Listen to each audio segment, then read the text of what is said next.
Welcome to the Highlights from Ukraine podcast, your daily audio summary of the latest news reported in the Ukrainian media.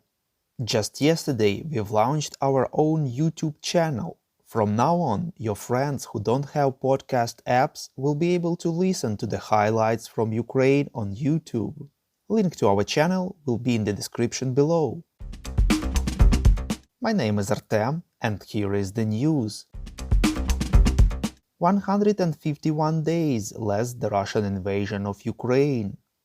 Ukraine started preparing ports of Odessa, Chernomorsk and Pivdenny for the export of grain and related food products by sea, according to the recently signed agreement, reports Ekonomichna Pravda.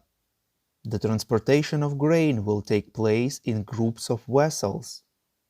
On June 22nd, Ukraine, UN, Turkey and Russia agreed on the procedure to allow Ukrainian grain export from Ukrainian ports. The next day, Russia conducted a missile attack at the port infrastructure of Odessa.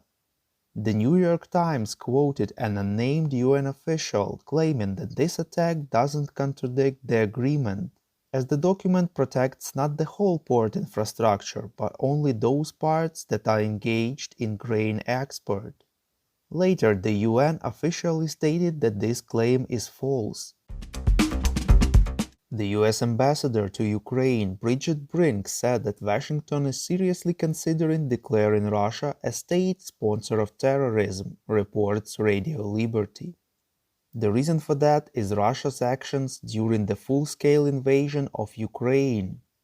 Brink added that the US has introduced an unprecedented volume and depth of sanctions against Moscow and will continue to do so. The General Staff of Ukraine informs that the Russian forces tried to advance in the Kramatorsk and Bakhmut areas, reports Grunt Media. In the Kramatorsk area, Ukrainian troops repulsed the assault in the direction of Berestove-Ivanodarivka and Verkhokamyanka-Ivanodarivka and forced the invaders to pull back. The enemy is on the offensive near Spirne. Hostilities continue. In the direction of Bakhmut, the enemy aimed for Vershina-Luhanske area but had no success and retreated. Russian forces are advancing in the direction of Mironivske-Luhanske. Fighting continues.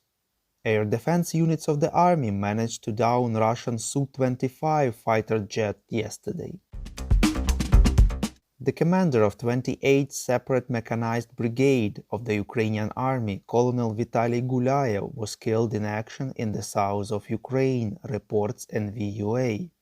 Goulia joined the Ukrainian armed forces in 2014 after Russia started the conflict in Donbas. More than 38,000 women serve in the armed forces of Ukraine. 7,000 of them joined the army after the start of the full-scale war, reports Ukrainska Pravda. According to the Deputy Defense Minister Hanna Maller, there are also civilian women who work in the armed forces. The overall number of women who work and serve in the armed forces of Ukraine is 50,000. Maller said that Ukraine has one of the largest numbers of women in the armed forces compared to NATO member countries.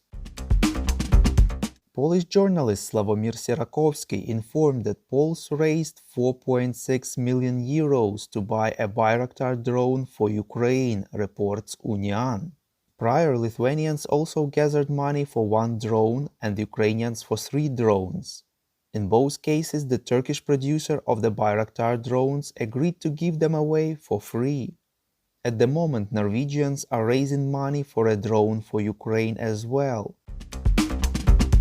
Almost 500,000 Ukrainian children are already integrated into the national school systems of the EU countries, reports European Pravda.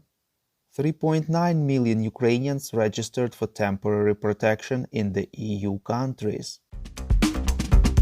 Pope Francis said on Sunday that he really wants to visit Ukraine, reports Ukrinform. He spoke to the media on the plane on his way from Rome to Canada.